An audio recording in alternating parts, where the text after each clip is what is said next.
Donc, symbolisme du corps humain. Hein? On va partir des pieds en montant. Le corps est fait comme... Tes jambes, c'est comme un triangle en bas. Hein? Ton torse, c'est le carré. Hein? Puis t'as le triangle qui pointe vers le haut, qui est l'éveil, la couronne. Donc, le corps humain est très géométrique. Très miroir. Hein? Donc, le haut, c'est le miroir du bas. Les pieds sont reliés au signe zodiacal du poisson. Hein? Donc, c'est le germe. Quand je parlais que la colonne vertébrale représente toute la solidité dans la souplesse dans la rigidité, et que tes pieds sont taxés avec tes reins et tes oreilles. Tu as remarqué, tes oreilles, ça ressemble à un germe. Hein? Tes reins, c'est un germe aussi, et tes pieds aussi. Donc, c'est la lettre guimelle, la graine, le germe, la semence. Donc, quand que je parlais que le talon d'Achille, c'est ce qui nous rattache à la terre, hein? Les pieds. Donc, il représente le début du moment. C'est la fontaine de jaillissance. C'est de là d'où jaillit la vie. Hein? C'est le jaillissement de la source. Donc, tes doigts de pied aussi correspondent au talon du fondement. Donc, toutes les maladies sont signifiantes. Hein? Les fractures, les entorses. Les pieds représentent le premier départ. Hein? C'est les premiers pas de l'enfant. Donc, c'est le début. Donc, dans la légende de Achille, on dit, bon, il maîtrise le serpent, puis le serpent désigne ici, en tant que tête, c'est le faux époux auquel l'humanité vient se donner. Donc, il se donne pas... l'humanité se donne pas aux bonnes occupations. Hein? Tu sais, dans la Bible, le Christ, il lave les pieds de ses disciples et blabla, puis... Comme je disais, faites de la réflexologie, parce que chacun des points sous vos pieds est relié à vos organes vitaux. Donc en hébreu, le mot Laban veut dire épouser, blanc, talon. Il signifie la racine, qui est la race. Donc c'est ce qui nous enracine à la terre. Hein? C'est ce que signifient les pieds en hébreu. On arrive aux genoux. Au niveau des genoux, si on se met la tête sur les genoux, ça forme aussi un germe, hein, comme un fœtus, un peu. Donc, la tête reliée aux genoux, c'est un autre germe. Hein? Tout est germe. On est tous des petits germes. Donc, le mot genou, en hébreu, signifie générer. Engendré. Donc, c'est la roue couronne. Hein? Si les pieds, c'est la racine, ben, le genou, c'est ce qui engendre le mouvement, hein? Qui nous permet de marcher. Donc, il est associé au signe du zodiaque du Capricorne et à la planète Saturne, qui est en rapport avec le plomb. Donc, l'homme qui aura transmuté le plomb en or naîtra à la couronne de l'éternité. Hein? Donc, de Saturne, l'alchimiste, on dit que, bon, tous les philosophes, en vérité, Saturne est la pierre des anciens philosophes qui n'ont pas voulu la nommer. Avec un peu de travail, on peut convertir Saturne en lune.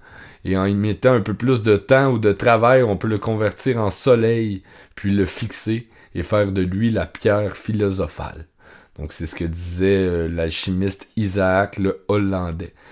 Donc, Saturne, Capricorne, engendré. C'est pas mal le symbolisme des genoux. Hein? C'est le mouvement. Donc, les jambes des pieds aux genoux, les jambes symbolisent toute la force de réalisation du germe jusqu'à sa maturité. Donc, c'est ce qui nous permet d'avancer dans la vie, nos jambes. Hein? Des fois, on prend pas le temps d'apprécier puis de dire « Hey, merci à la vie de me permettre d'avancer dans la vie. » Donc, c'est un peu le symbolisme des jambes.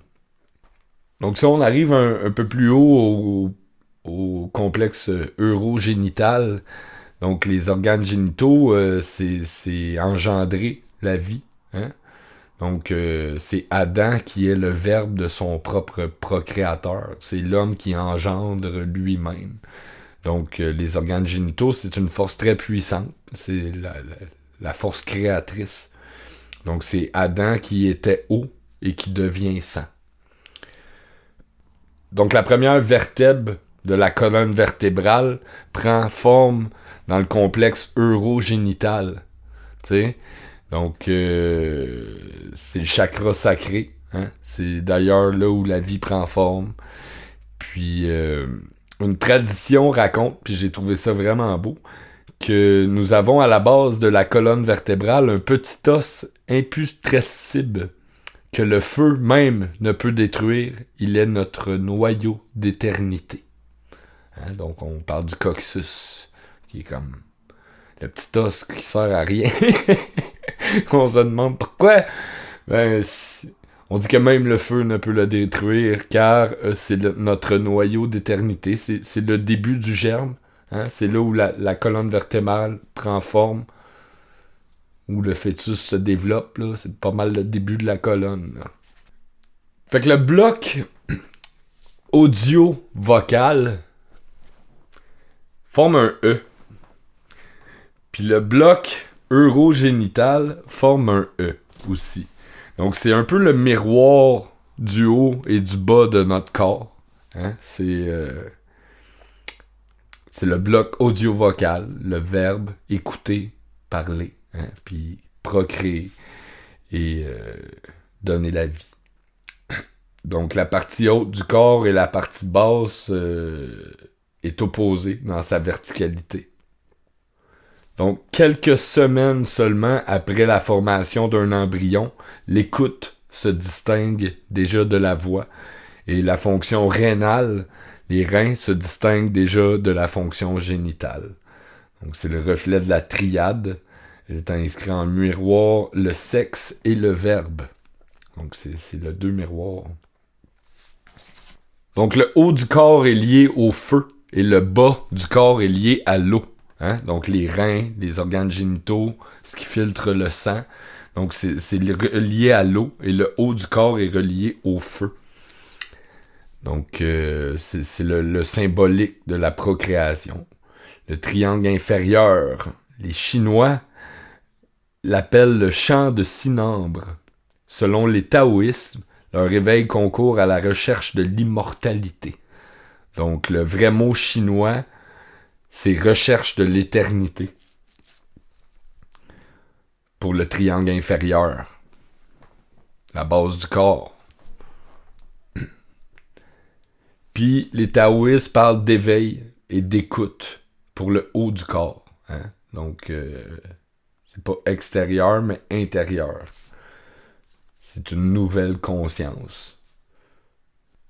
Donc, plus que l'enfant grandit, il devient adolescent, il cherche à comprendre, il va se perdre. Il est dans une désespérante solitude, hein, face à tout le brouhaha extérieur qui l'entoure. Hein. Il perd comme le côté divin de sa jeunesse, de la nature divine, pour prendre conscience de l'esclavagisme. Puis là, il se rend compte que le monde autour de lui... c'est une pelletée de merde. Puis finalement, ben, il voit venir la mort, la maladie, la souffrance. Puis l'adolescent doit persévérer pour découvrir un sens à tout ça. Un sens à la vie. Puis à pourquoi le monde tourne pas rond. Hein. C'est pour ça que la pause de l'adolescence, c'est tough. Parce qu'il est perdu entre le monde divin de l'enfance et le monde adulte de la persécution et de l'esclavagisme, puis il cherche un sens à tout ça. On l'a comme arraché à son berceau. Donc on arrive au quadrilatère Essed, hein, que là je parlais justement tantôt que bon, notre cerveau viscéral, c'est lui qui est comme notre premier cerveau et tout, que les énergies positives, négatives se croisent et se marient l'une dans l'autre. Donc on a un effet miroir de respiration. Hein, le haut du corps qui respire avec le bas du corps. Puis c'est pas mal là où sont situés tous nos organes vitaux. Là. Donc c'est le bloc, le quadrilatère de l'homme. Donc privé de la sagesse, l'intelligence peut mettre au monde des monstres. Hein? Donc la sagesse est assez importante. Puis privé de la miséricorde, la rigueur puis de la force, ben elle peut être dévastatrice. Donc le corps verticalisé lui-même est une harmonie de souplesse et de rigidité. Une succession de courbes. C'est la droite idéale des chevilles, des reins et des oreilles. Les 3 germes, les 3 blocs. On va parler aussi de la mort puis de la vie après de la mort. On va en parler un peu plus tard. Mais en gros, le mot mort en hébreu signifie muter. Il signifie aussi perfection. Donc, mot en hébreu, la racine du mot mot signifie muter, perfection. Donc, c'est un passage à un autre niveau de conscience, qui est celle de la mutation. Seul le mythe de la chute nous révèle notre expérience terrestre est nécessaire à la reconquête de la primauté de notre première nature. Donc, c'est comme, il faut souffrir. Faut s'incarner sur Terre pour souffrir, pour comprendre des affaires. On est comme pas assez cons pour les avoir compris tout de suite, fait qu'on va souffrir une bonne shot, puis on va finir par comprendre des affaires, t'sais. Puis l'éveil, puis t'sais, tranquillement... C'est la mutation, c'est muter vers le passage de la porte des hommes. Donc les reins, qui sont aussi un germe, hein, sont comme les pieds du 2e étage du corps. Hein. Donc ils sont à la charnière du premier triangle d'eau. Donc c'est eux autres, comme quand je te disais, le haut du corps représente le feu, puis le bas du corps représente l'eau. Donc, il participe à la vie génitale, à l'engendrement de lui-même, à devenir verbe. Les reins se souviennent. C'est des organes de procréation, comme la voix se souviendra toujours de l'oreille et comme le fœtus tout entier se souviendra de son placenta. Ces 3 images sont identiques. Reins, pieds, oreilles. Hein? C'est 3... Donc, les reins filtrent le sang. C'est des glandes qui sécrètent des hormones sexuelles, les glandes surrénales. Ces mêmes glandes donnent l'adrénaline. Son nom grec, néphos, signifie pensée, phronis, bon sens, la sagesse même. Le rein qui écoute, qui entend. Donc les reins seraient le siège de la pensée. Parce que c'est lui qui filtre ton sang. Voire même le siège de la sagesse. Parce que ils sondent une écoute intuitive. Donc les reins, si tu as une saine alimentation, puis qu'il va propulser des belles pensées dans ton corps, tu comprends? Il filtre ton sang. Donc les reins sont à la base de la santé, de la sagesse et de la pensée elle-même. Donc Phrénos et Néphros, hein? L'un qui est le haut président, donc Néphros, comme je disais tantôt, les reins, puis Phrénos, les organes sexuels. Donc les reins sont les époux, et les organes sexuels, c'est l'épouse. C'est comme les reins, c'est l'époux de tes organes sexuels. Ils travaillent ensemble. Hein? C'est le miroir de la respiration pulmonaire en haut et de la respiration génitale en bas. C'est ça. Ça, c'est drôle. On dit, la force de la peur, lorsque l'homme a peur, ses cheveux se dressent sur la tête et ses reins, en soudaine constriction, phrénos, est bloqué, il l'amène à uriner. Donc c'est le miroir. C'est un vieux proverbe chinois, genre. Puis dans le fond, c'est ça, tes cheveux symbolisent que sont identiques aux cornes, puis ils symbolisent la couronne. C'est l'éveil. Donc l'homme passe de l'eau à sang Puis on va parler des os, puis du sang aussi. Mais c'est comme ça que l'homme devient Adam. Puis le mot Adam lui-même signifie eau et sang. Donc le mot rein en hébreu, matnaim, signifie la racine et celle du verbe donner. Donc en ce sens, tout comme le germe, il contient tout le corps, puis tout le corps, tous les dons. Donc les reins signifient la racine donnée. Il préside l'équilibre cellulaire. Hein? C'est donc les reins qui manifestent la sagesse divine. Aucune médecine extérieure ne peut guérir la maladie qui se réfère à cette haute alchimie, autre que la conscience, que la marche vers la conscience universelle. Donc l'homme vers son devenir lumière. Hein? Faut que tu deviennes quelqu'un de bien. Pour prendre soin de tes reins. Donc le mot rein signifie donner. Donc en hébreu, le mot os, les os, signifie arbre. Hein? Puis comme je disais tantôt, toutes tes os sont une extension de ta colonne vertébrale. Donc un homme qui devient Adam, hein, tu deviens le fœtus, il devient un homme, il passe de l'eau au sang à os, hein, à devenir la moelle. Donc les 10 premières vertèbres sont sacrées, c'est l'arbre de vie qu'on est tous. Les 12 vertèbres dorsales ponctuent chacun de nos mariages intérieurs. Hein. Tu sais, quand je parlais que ton flux sanguin, hein, le Kundalini représente dans le fond ton sang qui circule de ton hémisphère droit de ton cerveau à ton poumon gauche, à ton rein droit, croise chacun de tes chakras. Ben, c'est tout relié à certaines vertèbres de ta colonne vertébrale aussi. Donc, le mot vertèbre en hébreu, Ulia, signifie maillon. Hein? Donc, c'est une chaîne, un bijou. C'est le nom qui préside la danse même de la vie. Donc l'homme qui est eau devient sang, devient os, et devient chair. Hein? Puis là, après ça, il va s'habiller de peau de bête. L'homme habillé de peau de bête, comme un épais. Mais revenons à l'os. L'os, c'est la moelle. C'est matzo. Matzo en hébreu. Qui signifie être au milieu. Donc l'os est au milieu de chacun de tes muscles, de ton corps. C'est l'arbre. C'est l'arbre. Tes os, c'est ton arbre. C'est ton squelette.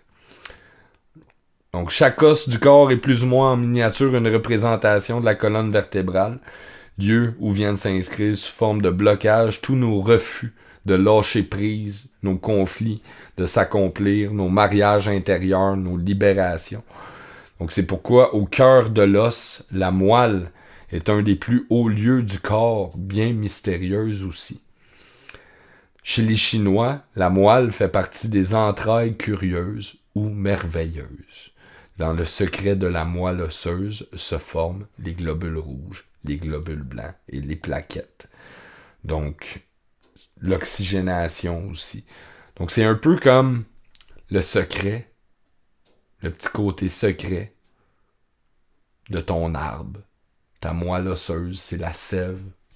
Hein? Et ça, c'est mystérieux. C'est là où se créent les globules rouges, globules blancs, les plaquettes. C'est un petit laboratoire alchimique à l'intérieur de ton corps.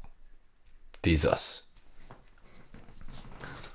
Donc, on arrive dans la partie plexus solaire qui représente le soleil des hommes. Hein? C'est le soleil de justice. Donc, de l'être. Le cordon ombilical est coupé à la naissance un peu comme pour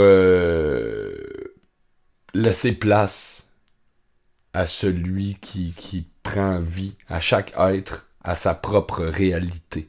Donc, c'est un peu ce qui nous déconnecte du monde divin. Quand on coupe le cordon ombilical, on entre dans la réalité. Et puis, c'est un peu le nombril du monde. Hein? On devient comme le nombril du monde.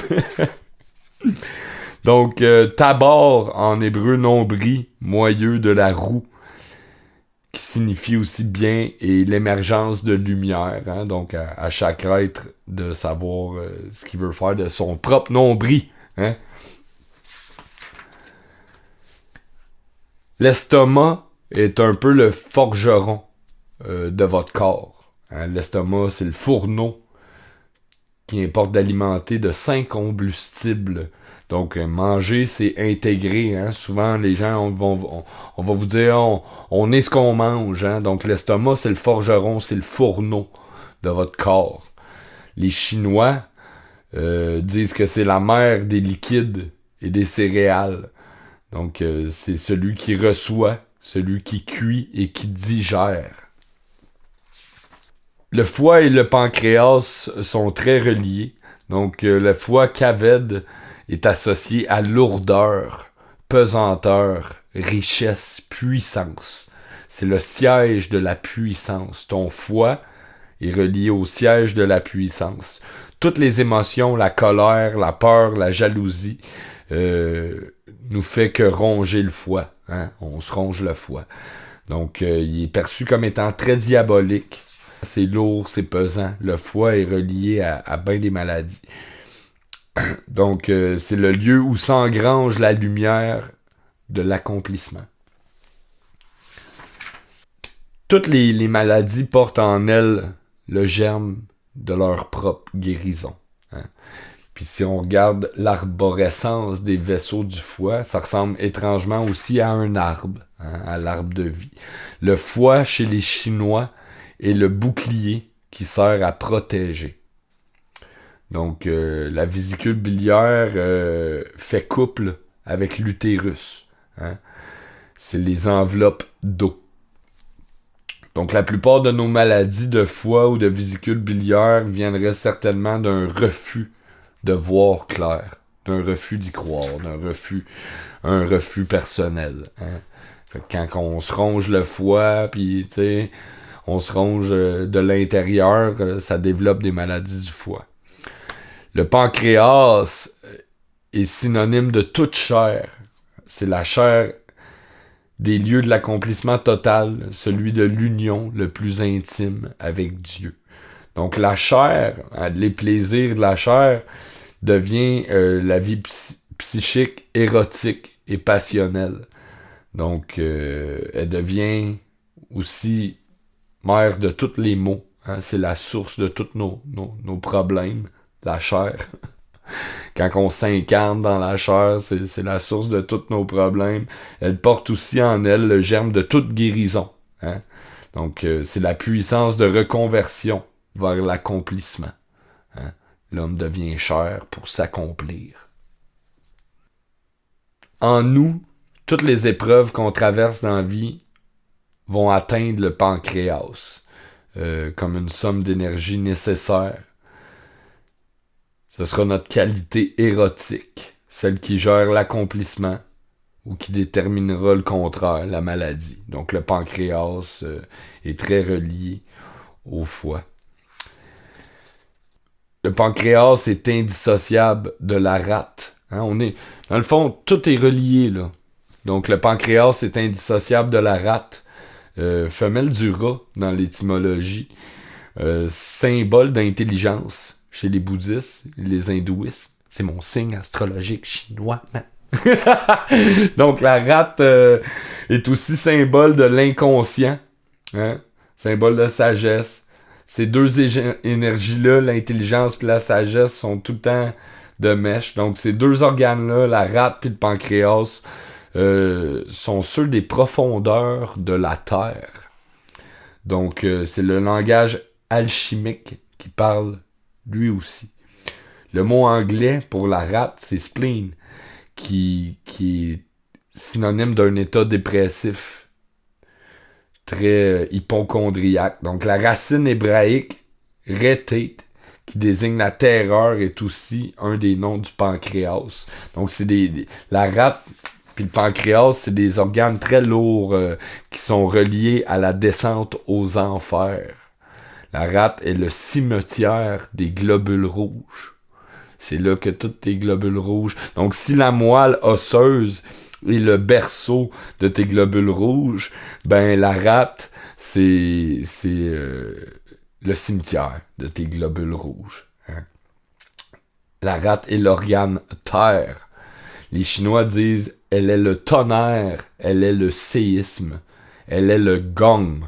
Gong, tu sais, les grosses cymbales. Parce que, bon, les cymbales résonnent dans les profondeurs de la terre, de l'ombre, aux mêmes qualités énergétiques que celles des profondeurs de la terre-mère. Donc, la rate transforme le moi intérieur. Hein? C'est passionnant, les organes, à quel point ils peuvent avoir une symbolique ancrée dans la terre-mère. Hein? C'est ça. Donc la rate est le cimetière des globules rouges. Puis ta moelle osseuse, c'est le berceau des globules rouges. Donc on arrive au cœur. Hein? Je pense que tout le monde sait c'est quoi un cœur. Le cœur pénètre toute chose. L'amour pénètre même la mort. Parce que si on n'accepte pas la mort avec amour, ben on se brise le cœur, tu sais. Donc le cœur, c'est écouter. C'est aussi donner. Hein? Donc le cœur, c'est le berceau de ton moi, hein? De ton plexus solaire. Chez les Chinois, on dit qu'il est source de vie, source de lumière. C'est le soleil de l'homme, ton cœur. Donc c'est écouter et donner. C'est le ministre d'État, l'ambassadeur qui exécute ses ordres. Il pompe ce que tu désires. Puis je vous en ai parlé beaucoup du cœur. Hein? D'essayer de penser avec votre cœur, de lire avec votre cœur, de parler avec votre cœur. Le poumon.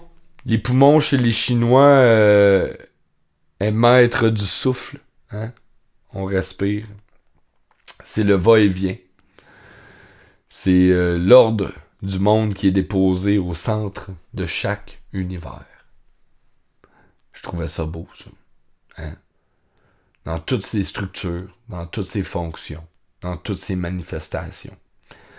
Plusieurs millénaires avant le christianisme, les Chinois avaient compris que les poumons étaient source de tout. Hein? C'est la source de la vie. L'univers respire. Donc le cœur centre est source de tout. Le cœur organe est fils éternel. Il exécute ses ordres. Puis les poumons, ben, c'est le seigneur de la vie. Hein? C'est lui qui respire. Tout respire au rythme de la respiration cosmique. Puis vous ferez le test. Moi, souvent, je fais ça avec mes amis. Même mes chums de gars, des fois, sont déstabilisés. Je le viens ici. Là. Puis là, je les serre dans mes bras. Là. Puis là, je dis là, on va synchroniser notre respiration.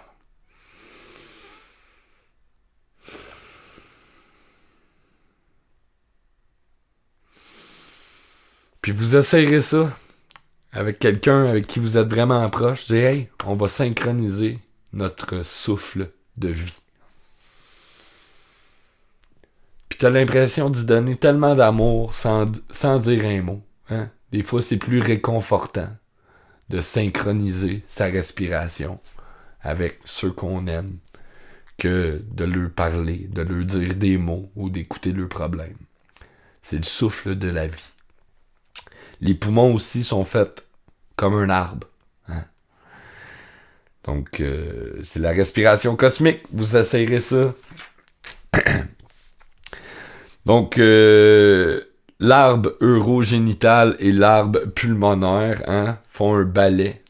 Donc, ton complexe urogénital va transformer le fer en magnésium et ton complexe pulmonaire va transformer l'oxygène en carbone. Donc, ils travaillent de mèche. Hein? C'est la respiration miroir. Ils travaillent ensemble. Hein? L'arbre pulmonaire, en hébreu, porte le nom de Ré-A, qui est le verbe voir. Hein? Donc, c'est la lumière dans le souffle. Si nos reins entendent, nos poumons voient. Hein? Dans la résonance, l'homme entend, puis voit. Hein? Quand le fœtus est dans le ventre de sa mère, il va t'entendre, puis après, il va te voir. Hein? Donc, on commence toujours par écouter avant de parler. Donc, la première partie de la vie dans le complexe urogénital est basée sur l'écoute. Hein? Et la seconde, dans l'arbre pulmonaire, est sur la vision. Sur voir. Quand tu pousses ton premier respire, hein, tu viens au monde, tu vois le monde. C'est ça. Donc, écouter et voir. Donc, la parole ne peut pas s'accomplir sans l'écoute. C'est d'ailleurs pourquoi la respiration prend racine dans vos reins. Hein? Si les reins écoutent, les poumons voient. C'est les deux souffles. Au niveau de notre corps, on a 2 reins, 2 poumons, 2 mains. Hein? Donc, ils sont tous reliés ensemble. Quand je disais chaque os de ton corps est un prolongement de ta colonne vertébrale, tes 2 reins deviennent tes 2 poumons qui deviennent tes 2 bras, hein? Tes 2 mains pour agir. C'est l'action. Donc, on arrive dans le complexe oreille, langue, hein? Qui est le verbe, l'écoute, qui est les hautes sphères de tes chakras, de l'éveil. Ok, donc, les oreilles et la langue, hein, je vous invite à écouter la capsule que j'ai faite sur Philo 101, où ce que je parle énormément du verbe, de la bouche, des dents, que la bouche est un temple, que ta mâchoire du bas marie ta mâchoire du haut, hein, entre ciel et terre. Donc, les pieds et la tête, c'est un peu ce qui nous relie, hein, entre ciel et terre. Chose certaine, ça, je trouve ça coche. Là, c'est malade.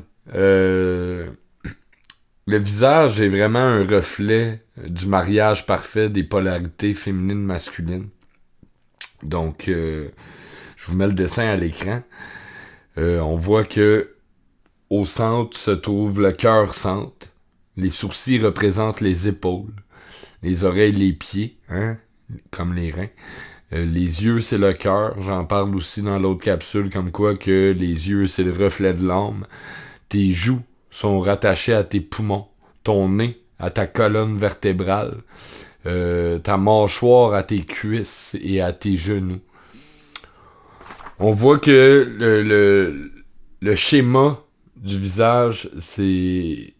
Le schéma du bas du visage représente un peu les trompes de Fallope qui relient les ovaires aux utérus. Puis le nez et les yeux correspondent au mariage des organes sexuels masculins, au pénis et aux testicules. Donc, c'est le mariage parfait entre le féminin masculin. Hein? Ton père et ta mère, ils t'ont fait un visage. Hein? C'est ça. Je trouve ça vraiment cool parce que je vous parle souvent que les oreilles, tu sais, que tout le verbe c'est l'action, puis que les oreilles, dans le fond, tout est basé sur l'écoute et le verbe, hein, la parole et le verbe, puis écouter. Hein. Donc tes oreilles en acupuncture sont reliées à l'ensemble de ton corps, hein, comme tes pieds. Donc il y a des vieilles méthodes qu'utilisaient les Égyptiens. Hein, dans le temps.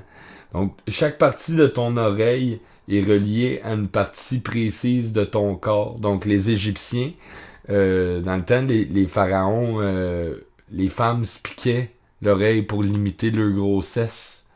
En cas d'impuissance aussi. Ils faisaient le même procédé pour calmer les rages dentaires.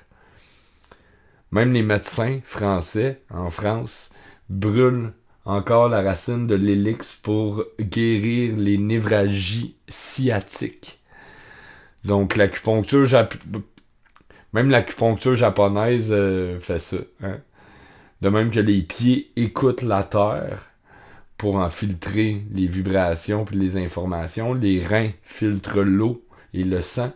Ben, les oreilles filtrent le symbole du souffle divin. Quand je vous disais que vos oreilles, au même titre que vos oreilles gèrent l'équilibre de votre corps, ben les fréquences et les vibrations gèrent l'équilibre et l'harmonie de la planète. Hein? C'est simple de même. Donc, il y a bien des expériences qui ont été faites. Tu sais, je passe mon temps à vous dire de chanter, que le verbe, c'est l'action, tu sais. Ben, il y a bien des expériences qui ont été faites sur des oiseaux qui couvaient des œufs. Des oiseaux chanteurs, puis des oiseaux non chanteurs, qui donnent naissance à des œufs à des oiseaux non chanteurs. Donc, au même titre que les oiseaux qui couvent leurs œufs, ils chantent. Hein? Parce que quand t'es dans le ventre de ta mère puis t'es un fœtus, t'entends. On commence toujours par écouter. Hein? Donc, ils ont fait des tests sur ces oiseaux-là, puis même sur les humains, l'enfant qui n'aura pas reçu dans sa vie fétale en tant que fœtus des belles vibrations affectives, ben va subir au sein de sa vie les mêmes conséquences aux structures psychiques. Donc, il peut demeurer toute sa vie amputé psychiquement parce qu'il n'a pas eu de belles vibrations lorsqu'il était fœtus. Donc, il y a un médecin, Dr. Thomalis, qui a dit que c'est pour tendre l'oreille que le corps se verticalise. Hein? Que le système nerveux au complet se développe pour entendre, pour porter l'oreille, pour écouter. Donc, tout ton système nerveux, dans le fond, depuis le ventre de ta mère, n'est qu'une grande oreille. Hein? Ainsi, les sons qui lui parviennent, entendent, enregistrent, même s'il ne sait pas encore. Donc, l'oreille se voit donc attribuer le système nerveux au complet. Tout ton système nerveux est relié à tes oreilles pour pouvoir introduire la fonction parolière. Donc, les mots ont une grande importance. Hein? Donc, l'homme n'est que verbe. On est juste ça. Des mots, des sons, des vibrations, des fréquences. L'homme est verbe. C'est le verbe créateur à l'image du divin. Hein? On t'a donné la force de parler pour créer. Comme le bon Dieu. Hein? C'est la création divine. Ben, tu peux créer toi aussi des changements sociaux. C'est le verbe créateur. Écouter, parler. En grec, kosos, qui représente l'oreille, signifie coquillage, hein, qui est fait à la même image. Hein. Souvent, on met un coquillage sur son oreille pour entendre. Hein. Kosos, en grec, qui ressemble énormément à cosmos ou à logos. Logos. Même au Tibet, la monosyllabe Om, c'est le nom qui était attribué au verbe. Donc, toute ton oreille est reliée à ton système nerveux. Hein? Ils guérissent des maladies de même. Hein? En touchant, en faisant de l'acupuncture. Ils vont mettre des petites aiguilles depuis les temps anciens, là. Donc, dans le schéma que je vais vous mettre à l'écran, on voit que les membres supérieurs sont reliés à une certaine partie de l'oreille, l'abdomen, les rachis, les membres inférieurs, le thorax, hein, la glande, les ondes glandulaires, les extrémités céphaliques. Ça ressemble énormément à un germe, hein? Puis tout ça, c'est relié. Quand je vous parlais que le Om, on remarquera que Om, ça ressemble étrangement à Amen. Amen. En hébreu, Amen signifie le Om chez les Tibétains. C'est la même chose. Le N vient mettre l'accent sur les incarnations successives, qu'on se réincarne plusieurs fois. Donc, c'est le noyau tenu caché embryologiquement unifié avec le rhinocéphale. Hey, c'est un grand mot, ça. Donc, c'est l'alpha et l'oméga de l'aventure humaine. La caisse du tympan. On voit l'oreille du Bouddha qui est très tendue, hein. Il y a des stretch Bouddha, là. Il y a des grandes oreilles. Donc, la caisse du tympan, à l'intérieur, est composée de 3 osselets, l'étrier, l'enclume et le marteau, qui gèrent la régulation des pressions de l'équilibre, hein. C'est le conduit auditif et le pavillon. Donc, on est là pour recevoir de l'information. Hein? Le cœur n'est entendu que par celui qui place son oreille. Donc, colle ton oreille sur son cœur. Hein? C'est ça. Parce que le cœur du labyrinthe, c'est le verbe. Donc, le cœur ne bat que pour entendre.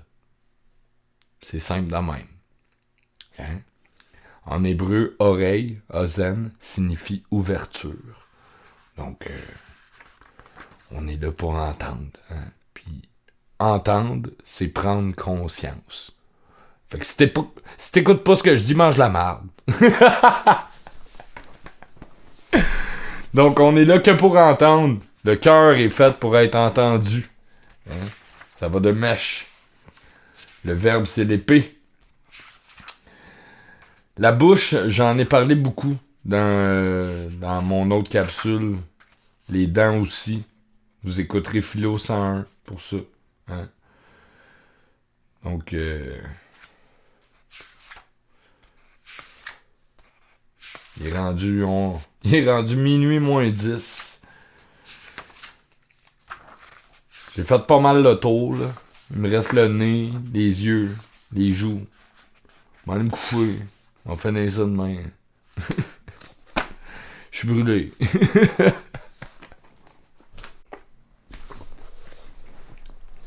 Donc, bon matin. J'ai fini tard hier. Hein? Ouais. J'aurais tellement de choses à vous dire. Là. C'est l'enfer. Donc, je t'ai rendu le nez, les joues. Hein? Donc, le nez puis les joues, ils sont le fruit de la paix. Hein? En hébreu, la paix, c'est le même mot que l'accomplissement. Shalom. Donc, c'est la tour. C'est les fruits de leur surabondance. Hein? Les fleurs puis leur parfum. T'sais, on a parlé beaucoup des fruits, de l'arbre de vie, des fleurs. Mais il faut parler aussi de leur parfum. Hein? Donc, c'est ce qui relie, le nez, c'est ce qui relie tes oreilles avec ta bouche, la voix, hein? Les reins, le sexe. Donc, c'est tous différents modes d'expression. C'est ce qui relie la colonne, toute la montée de la sexualité. Hein? Donc, quand on parle du fruit défendu, ben, avant de goûter le fruit de l'arbre de vie, ben, c'est l'odeur de son parfum qui nous attire. C'est la montée de la sexualité. Donc, l'homme emprunte aux fleurs dont il distille les essences pour s'en parfumer. Hein? Le parfum, c'est un des moindres charmes dans la sexualité de l'ordre courant. C'est l'odeur d'Adam avant le péché, le parfum. Donc le parfum, c'est le reflet symbolique de la beauté de la création, hein? De toutes les vibrations lumineuses, sonores, odorantes de la création. Les yeux, j'en ai parlé beaucoup, hein, dans Capsule sur la parabole de l'éléphant, puis dans Philo 101. Donc les yeux, c'est le reflet de l'âme, hein? La vision divine. Donc en hébreu, aïn, l'œil, signifie source. Donc parfois, il faut aller dans les ténèbres et dans l'ombre pour voir la vision divine de la beauté de la création qui nous entoure. C'est un peu... c'est ce qui transperce ton enveloppe corporelle, ta chair. C'est ce qui traverse tout ton corps. Les yeux, c'est la porte d'entrée de toi. C'est la porte d'entrée vers la vision, vers le monde. Dans beaucoup de mythes, dans beaucoup de légendes, hein, on parle d'aveugles. Puis c'est un peu une espèce de métaphore, encore une fois, pour aller vers ces démons intérieurs, vers l'ombre et les ténèbres, pour enfin voir la vie d'un nouvel œil. Hein. Donc les yeux, c'est ce qui traverse notre propre labyrinthe intérieur. Hein. C'est l'œil de la conscience qui s'éveille. Donc, on n'en vient qu'à parler du troisième œil. Hein, le troisième œil qui est en fait l'instinct. Tu sais, parce que on parle de parfum, hein, l'odeur, l'odorat. Donc, on a les 5 sens, tu sais, le toucher, sentir, entendre, goûter, voir. Puis, tu as ton 6e sens, qui est l'instinct, qui est ton troisième œil, en fait. C'est ce qui rend l'homme divin. Hein. Donc, c'est l'œil de la diédité, de la divinité. Le troisième œil, c'est ta glande pinéale. J'en ai parlé aussi beaucoup. Donc, c'est ton instinct, c'est ton 6e sens. On le voit dans plein de représentations. Hein, l'œil d'Horus, les cyclopes. Donc, l'œil de la conscience. Donc, l'œil, c'est ce qui nous porte à ouvrir le cœur. Qui nous permet de voir le monde qui nous entoure. Donc c'est l'œil divin, c'est l'œil de l'aigle, c'est le symbole du tétragramme, hein? L'œil qui voit tout. Les larmes, c'est le sang de l'œil. Hein? Les larmes, c'est celui qui voit son erreur, puis qui les pleure. Hein? C'est aussi des larmes de joie. C'est relié à la connaissance, les larmes. Faut avoir souffert pour comprendre. C'est un peu le rôle des larmes dans votre corps. Donc le cerveau, c'est un nouveau germe, encore comme les oreilles, les reins, les pieds. Le cerveau, c'est un nouveau germe. C'est l'épanouissement de la moelle épinière. Hein? Donc c'est la montée de la colonne vertébrale jusqu'à l'épanouissement. C'est le coordinateur de tout l'arbre que tu es. Il y a 2 hémisphères, hein, comme les 2 côtés de ta colonne, comme c'est le positif, négatif, féminin, masculin. Pour les Chinois, la moelle osseuse est reliée au sang, puis la moelle épinière à l'influx nerveux. Hein, c'est ce qui contrôle tout ton système nerveux dans ton corps. C'est le dernier lieu de gestation. On dit que on donne naissance, on accouche par la tête. Hein? Donc, c'est le dernier labyrinthe, ton cerveau. C'est la matrice. Hein? C'est le dernier labyrinthe de l'homme. C'est aussi la libération de la conscience. Hein? C'est la roue de la mort et de la réincarnation. C'est le ciel de l'homme. C'est la mer des moelles. Donc, le cerveau est un peu l'arbre de vie lui-même. Il ressemble à une feuille de chêne. Hein. Donc, c'est la couronne. Hein. C'est l'éveil, le troisième œil. Donc, chose certaine, tout ça, il y a tellement de bons livres à lire. Il y a tellement de connaissances à acquérir. Hein. Souvent, on les acquiert par les larmes. Donc, je voulais pas comme...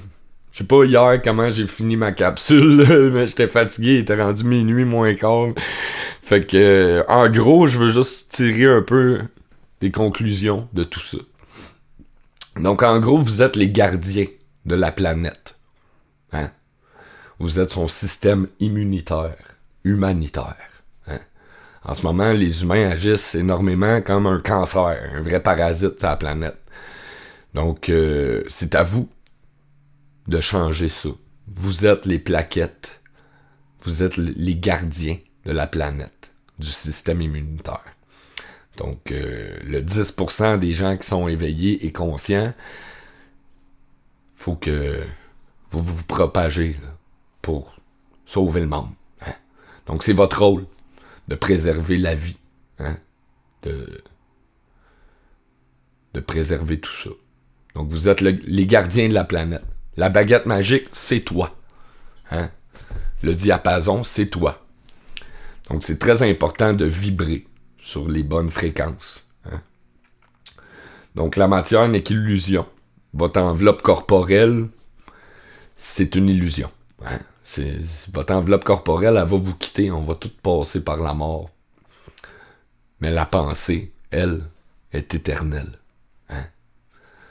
Donc, envoyez des belles pensées dans l'univers. Hein? Je pense que j'ai fait pas mal de tours. Hein?